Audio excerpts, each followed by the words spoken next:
My father told me, hey, there is this thing called the internet. That was the first time I had this kind of combination of design and code.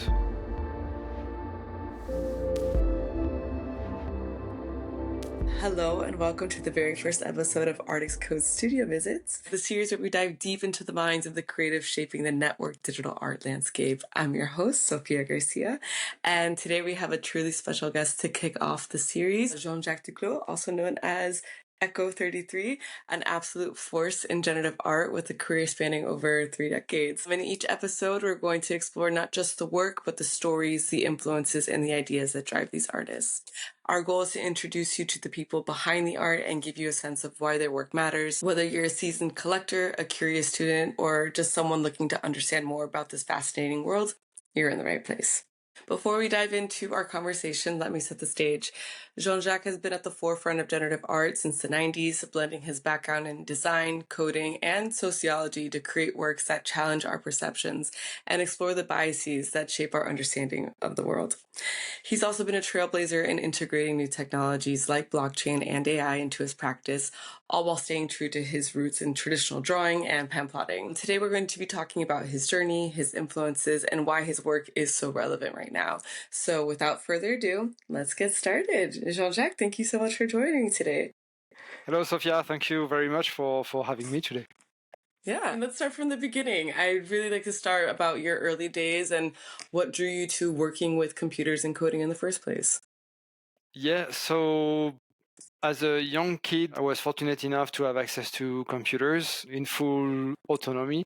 So I started to learn, I think it was basic. At the time, I struggled very much, but what really made things click for me is when my father told me, hey, there is this thing called the internet, and I would like you to make a website for me. So that was the first time I had this kind of combination of design and code, because we had no tools to do anything at all. So we had to design stuff in CorelDRAW and usually write HTML within front page or stuff like this. Tell me more about your dad and kind of how because I feel like we've had this discussion before, and kind of like really how much he influenced you. Talk to us about your first website.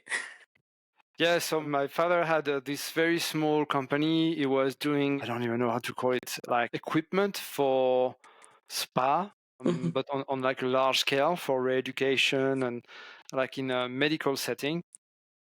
So in retrospect, I'm quite sure he had no expectations to do some business development through the internet, but it was his own way to kind of show me the way and showing me the future. He was, I think, a great visionary, and I owe pretty much everything to him. So yeah, he kind of like made me do it, and I was paid over the summer to do this project so I could buy some musical instrument and some MIDI interfaces. And so yeah, it was a very virtuous approach when it comes to education. And so that kind of introduced you to technology as a tool. But how would you describe, I guess, your relationship with creativity around that time? Were you, drawing, painting, reading, or did you feel like this really unlocked something brand new for you? I was more like the creative type, as you can imagine, and much less as a kind of prototypical engineer in training. So I think it made things click because before that I had my grandmother who like offered me some drawing lessons when I was, I don't know, maybe 4 or 5 years old. I did one sculpture also at some point, but I was really like just about the creativity side. The technological side was, I don't know how it came to me. Maybe I was like at some point I was playing percussions and I was playing this very unknown super niche digital percussion thing. It's called a udu. It's like a bot with holes in it, and it makes a bit like the sound of a tabla, the bass sound of a tabla. And I started to plug my multi effects. I had like a Zoom not 9002, which I used to play for my guitar, but then I plugged it with like a lavalier microphone, and I don't know. I started to do these kind of weird combinations. It was more fully experimental and a little bit less tech heavy, but it's true that starting to work with code, that kind of opened something like massive and massively different, because it was, you can do it like online, you can do it in real time. It was completely new at the time. So yeah, that's kind of what made me lean much more toward integrating technology into some kind of artistic practice, which was a little bit all over the place at the time. Yeah, I mean, very, very experimental. I mean, so your work has always been kind of at this, for lack of a better way of phrasing it, like that intersection of art and technology. But it's deeply rooted in your own creativity, artistic tradition. But I think another important part I want to kind of talk about is your study of sociology. But with that, I kind of want to talk about these influences and how you've seen blockchain and AI as tools also, much like, artists in the past may have seen the introduction of new mediums like photography or maybe lithography. So, you know, just really interested in how you might give the audience some context into how these things have come to play and why they are so important for you as a contemporary artist working in the digital space. So I'm very curious by nature. So this is what is, I think, is attracting me to new things. And part of our generation, new things is like, of course, like computers, networked computing, then AI at some point. So for me, it was really, I don't know, some kind of natural momentum to experimenting with this. And I say experimenting because we had very few role models. There was, of course, but like, for example, I don't know, Macromedia Flash, I remember that was very new and so niche that to meet other people doing this was kind of very unusual, to say the least. So you do your own thing, and I think it's still the same pattern today, more or less. We are all highly networked online, and everyone in his like garage can build something and share it with the world. And so it's a different setting, but still at the end of the day, we have things evolving all the time from a technical standpoint. And I guess some people are more attracted to play with it, experiment with it, throw away maybe 99.9% of what they do with it, but they can identify more and more some kind of little gems and build on it. And as soon as you have something, you're like, oh wow, okay. At least for me, I'm like, oh, this is very interesting, and it has like super high potential. Then you have to be focused and be obsessed with it, Yeah. so you can play and find interesting stuff. Okay, so how do these technologies like blockchain help you explore themes that have been central to making art for centuries, around ownership, identity, the passage of time?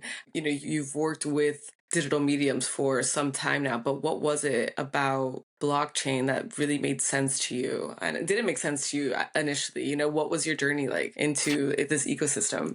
Mhm. Yeah, so initially it was, I had a friend who like purchased Bitcoin. They say, "Hey, I purchased Bitcoin." I was like, I mean, in my head, I was like, "Wow, this is insane." Then I don't know, maybe a few months after, he said, "Hey, I sold my Bitcoin for like $120," and I was like, "Oh wow, okay." It was very much unexpected. It started to pique my curiosity, and I read, I think, quite early on the white paper of the Bitcoin, and just to kind of have this kind of more understanding about it. Then I was attracted to it, but I was like, oh, this is like usually it's used in some kind of shady context. I don't want to be close from that. So I had this back and forth relationship with it until the day, which was I think 2016 or something like this, where I was like, okay, this is I can't let this on the side. So I started to be actively, and I fell down the rabbit hole pretty much. Yeah. So I was like 100% into this, and I remember so for me, like the artistic aspect was not obvious at the time, and the NFT, like the ERC standard, was not Mhm. already existing. So it was more like the financial aspect. But then I saw all the community, and I was like, oh wow, everyone is super interesting. Sometimes we are like quirky in some ways, but it was a nice, and it still is an interesting crowd. And then I remember there was like the crypto kitties, which crashed the Ethereum blockchain. And I was like, what the hell is this? Because I was like, I felt, I don't know, this is like stupid. And then I was like, okay, this is interesting because this is digital ownership. And it was less obvious than today. Like, yeah, well, you could right click, save a picture, but if you do, you cannot like trade it, you cannot insure it. I mean, all this kind of stuff. So having a technology which is helping to kind of first gather sharp minds around interesting topics, that was for me the very first benefit. But then, which is like technically sound enough to decentralize authority, to provide ownership certificates to digital assets. I mean, there's no limit to what you can do with this. So yeah, that's how it started, and then what got me into it big times. With that, I just for the listeners that are here, I was wondering if you wanted to kind of maybe demystify, or like maybe what are some of the misconceptions you think exist around blockchain and the way artists are using it today? I think we've seen a lot of intense debate, especially, around 2021, 2022. Now we're kind of in this different area where people are coming together, we're still working. But yeah, I'm just curious your take. What would you hope maybe a new artist should know about this space that they might be blind to? In the context of an artist, first of all, we have now, I think, pretty much solved all the environmental concerns around mining and CO2 and pollution. It's not zero emission, but it's as good as doing like a Google query. For example, you can like create a block on the blockchain for as much energy as you would use to type something on Google. So it's socially acceptable, I guess, to use Google many times a day. So using the blockchain as part of your infrastructure as an artist, I think is absolutely fine. Then what else could we have? Maybe if you're not afraid by the transparency, I'm saying this in a good way because genuine artists are not. I mean, this is giving like full transparency to your practice. This is scary, but at least this is extremely beneficial for the collectors, for people who genuinely care about your work because they have like some kind of a monography of what you do. It's on the blockchain. You can find it. There's plenty of ways. And third, I would say, in terms of conservation, it's still gamble a little bit at this stage, but very like educated guess that work stored on the blockchain will at least has, in my opinion, very high chances of conservation in the future when paper, ink, paint, canvas, it can be hard and challenging just because you need like physical space when you have digital assets can be stored on hard drives. That would be plenty, but I would say that's the first things coming to my mind. And if someone has any questions, I'm very happy to discuss on Twitter or to have follow-up discussions about this. Yeah, I mean, it leads me to my next question, which is also widely misunderstood, I guess, concept slash technology that we've been, exploring over the last few years, AI. So, with AI, I mean, I think AI, we can hear a lot of artists kind of describe it. It's almost like collaborating with another artist. And so, again, there are a lot of misconceptions around what it means to engage with AI for creativity. So, I'm just curious if you could give some insight into how it influences your creative process. And do you feel it akin to how artists have worked with assistants or apprentices in the past? Yeah, that's the fact. So most of the great masters in painting worked with apprentices. So I think it's just another kind of apprentice. Working with AI is, for me, this is my thinking process about it. Mm-hmm. Is first, I was like, no, I hate it because you type a few words in there and then you have potentially great work. And I was like, no, that's not fair. So that's stealing. That's all of this. I think first like knee jerk reaction that Of course. some people have. But still, I was collecting AI art because I found some very interesting artworks. I have very good friends who are like great AI artists, if there's such a thing, just artists in general, but using AI. So I kind of kept the same thing as I've done with crypto. And I was like, okay, getting more exposure to it, starting to learn more about it, understanding why photographers are very great with AI because they have this super sharp, trained eye of a photographer. And then you had this metaphor about, oh, but AI is like a camera. And I was like, what the hell? Okay, yeah, this is like very like mind blowing because it's like you could move around with your camera. You can do the same thing with AI. You just stay on your chair. So also I thought about the Vera Molnars and all the great like generative artists who faced a lot of criticism because they were using computer. So I saw the same pattern again and say, okay, people got criticized because they were using computers. Today, artists are criticized because they use AI. I mean, sounds very, very close to me. So when I had all this introspection, I was like, I have to play with it. I was familiar with the topic because in cognitive psychology, we used to study cybernetics, of course, and then like the first neural networks. And of course, the field, I wasn't like an expert in the field, but I always kept my brain on the pulse of AI research and development. And it was a nice excuse for me to kind of play with the tools and see how you can accommodate like 20 plus year of coding and generative art with this new tool of AI. And I loved it so much that now it's really part of my core artistic practice to code and collaborate with AI and my different kind of assistants, if we can say that. Yeah, I mean, well, I think a lot of the debate comes from the data, where the data is coming from. This idea where artists don't want their artwork to be put into these data sets without their permission. But I think what's really fascinating about the way that you work is around how you do form your data sets. And I think this is an important part to bring up, especially for those who maybe are new to the concept, around what it means to actually work with a neural network and to work with, I will say, the all-encompassing AI. It's not just so much as prompting, but the input, the data that it's trained on is equally as important. So how do you make that, or how do you craft the input, so to speak, to affect the output, to really find ownership around the entire process and feel like when this output has been released, you really feel a part of it? It's a great question, and I was like, boom, boom, boom. I want to say this and this and that, but first of all, I'll do like the very summarized version. One, the data set is coming from myself because before coding, I draw, and then I started to train the models also with the outputs from my generative artworks.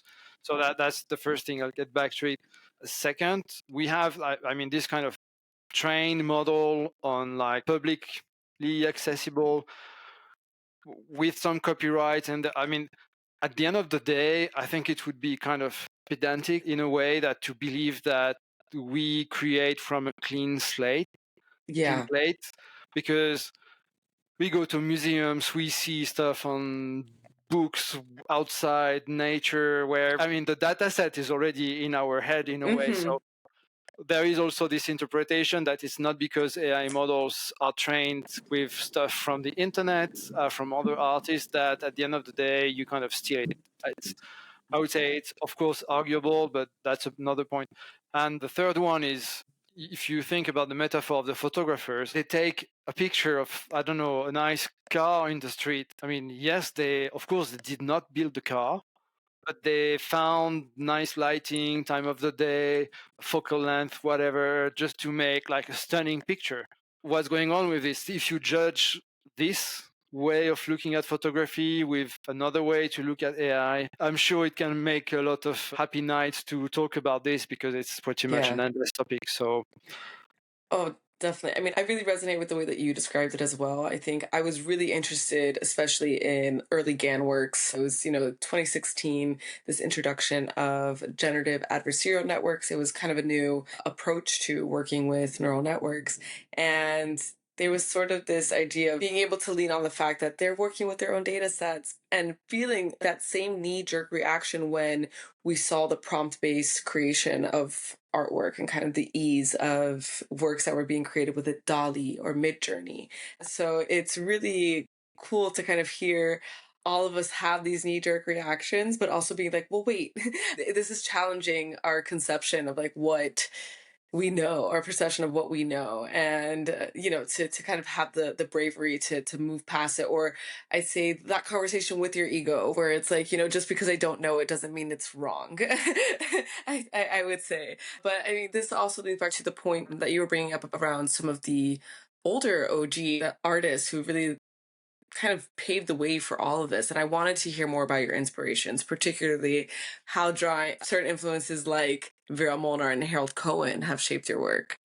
Yeah, so in so many ways, if I had to pick one, the most important one, I think Veramo now, more than one, but not too many. Otherwise, it's too long. But first of all, dedication she had for her entire life. That's fascinating to me, and I have so much admiration for spending your life on one topic, one medium pretty much, and for a good chunk of time maybe not having the recognition she deserved, maybe at the time, even though everything changed at some point, of course. And that would be applicable in any area of life. I mean, I have deep respect for people who work hard and being focused and who can face adversity and still doing their thing in like the best way possible. So I think that's the most takeaway from like a human perspective. Then I was fascinated by the fact that she didn't have access to computers in the beginning. And she was writing these notes, and which were displayed at the Pompidou Museum, I believe. And the computer, the ordinateur imaginaire. Mm-hmm. How that's wow. I'm like, there. This is you want to do something, but you can't. So you find this kind of proxy to do it and to not stop you in your work. And there's so much to learn about this behavior. So that's something from Vera Monars I enjoy very much. Of course, her work is amazing, and the simplicity of the approach is timeless. And so Mm-hmm. it's I really admire this. Harold Cohen, well, what can I say? It's so many things. Massive fan of his work. It's a combination from abstract work to starting working with Arons and the algorithm you wrote like just for like the hand drawings and all the parameters. I never saw the code because as far as I know the code is not public, but I heard like many interviews. And so I think it was the move from like traditional art and moving to something more around the technology, even though it was not technologically focused on just one thing. It was not like a Mm-hmm. gimmicky approach. Of course, yes, he was using the turtles and the small robots to paint, but at the end of the day, it did not take precedent over the work. And today I have so much pleasure to look at the work. I don't have to think, oh wow, this was I don't know, this kind of algorithm, and it Mm-hmm. took like 2 months to render and stuff like this. So, and I really love the combination of the like classical technical analog approach with AI and the robots, because this is what it is. I could go on and go on, but that's the main takeaways. Yeah. I mean, I'm not sure if the exhibition is still going on, but there's an amazing exhibition that I recently saw at the Whitney focusing on Harold Cohen and his work that he's done with Aaron.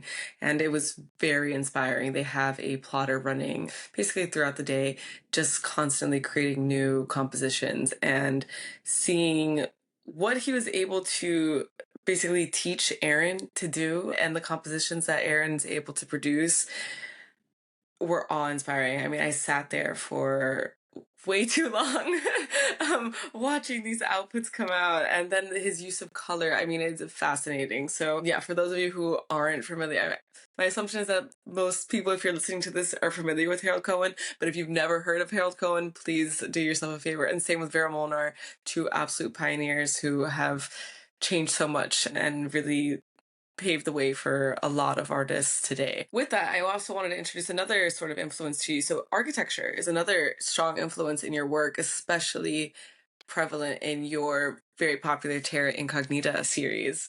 Can you talk about how you see architecture as a form of generative art where design and structure come together in a way that is, somewhat algorithmic in your view? Yes, I never looked how an actual architect works Mm-hmm. in his real life, but yeah, for me it's a form of generative art. Of course, I think well with like more contemporary tools. I don't know, I'm thinking like Houdini, for example, or you can do procedural 3D modeling. You can do it with code also, of course. But architecture, I have a deep passion for architecture, for furniture, and especially architects who did furniture from the 40s to the 70s, 80s, mostly in Europe, also in the US, of course. But I don't know how it influenced me, but I spent a lot of time looking at architecture books, visiting, I don't know, the Chair Museum in Basel, for example, is one of my favorite places in the world. which sounds awesome because it's a shared museum. But yeah, it's deep down in my head. You were speaking about like the data set and how do we train the data set with. I know that part of my internal brain / data set, I have data from a lot of architecture and furniture designs. I love that phrasing, by the way. You had mentioned it, when I first asked about AI, but this idea that, we are basically crafting our own data sets every single day with everything that we take in. And I'd say our AI, our neural networks are basically going through this data set and creating something out of it. And so the AI of today, or the tooling that we're seeing, works very similar to that. And I love that comparison, to be honest. And I don't know why hadn't actually hit me in the same way as when I heard you say it right now. So it's really wonderful. I just have to say that. Uh, you know, but moving on, just for sake of conversation, with your latest collection, Robotic Scrolls of the Mind, how did you approach the evolution of your algorithm? Did you see it as an extension of the same artistic evolution that's guided your work over the years? And for some Yes, context, also, Robotic Scrolls of the Mind was a product that was released during Art Basel this year in Switzerland with Maker's Place. And yeah, it was a really special small boutique series. And so it was quite different, but you could see the influence from your previous work. So I just want you to have the space to kind of touch on that a bit more. sure. So I'm getting bored very fast. Well, very fast. I would say at least like a year or something. I have to change the algorithm, start all over again, and with Terra Incognita and the robotic scrolls of the mind, I was like, what's wrong with me? Because I was not getting tired of this. Then I remembered that the Harold Cohen, I think there was the Aaron's software. It kept the same software. It was just evolving over time, which for me was like borderline insanity in a way applied to me because I just couldn't do this at all. But then I felt that maybe with this like technical stack, I feel so much freedom in my artistic process that it started with Terra Incognita, and then the robotic scroll of the mind is an evolution. So the tools changed a little bit. I wanted to experiment with another format here because we use like a portrait format, and usually I all the time pretty much I work with squares format. And also I wanted to start to take stuff off. Terra Incognita was focused on architecture, not only, but there was some like big cityscapes and stuff like this. The robotic scrolls of the minds are much more organic. The work is much more simplified.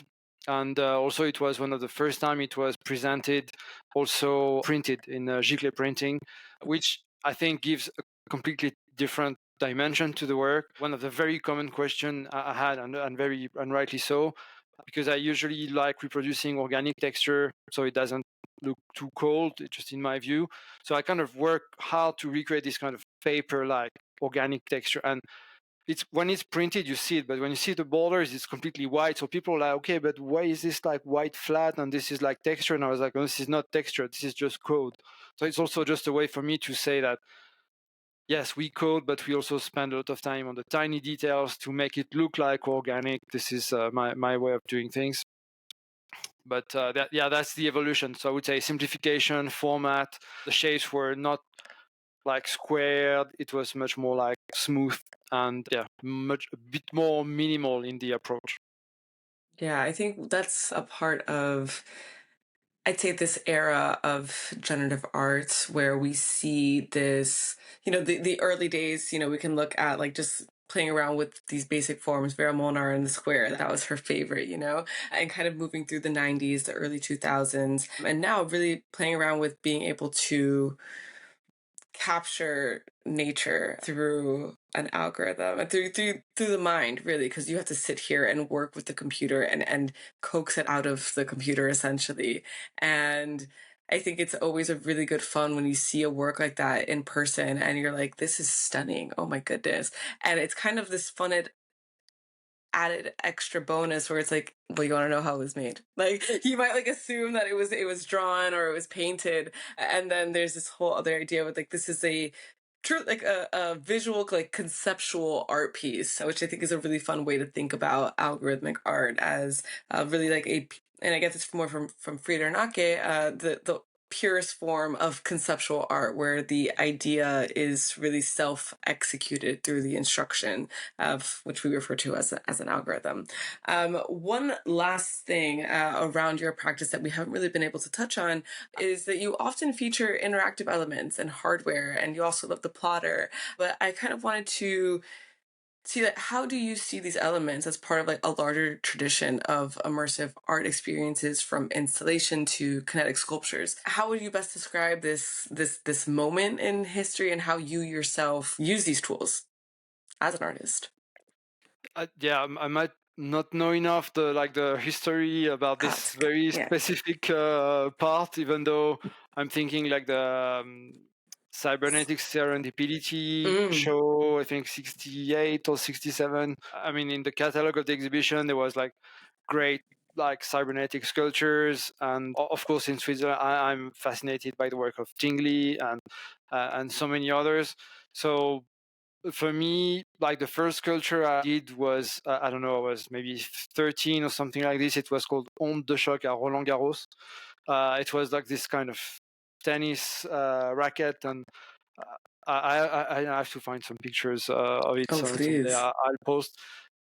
I always was attracted by this, and as I'm coming from like more like a musical background, for me, like interacting with art with like a keyboard and a mouse wasn't like too ecstatic about it. So as far as I can remember, and for a very long time, I was focused on like the sensors and the haptic connectors, just to kind of give a much more direct and intuitive interaction with the computer.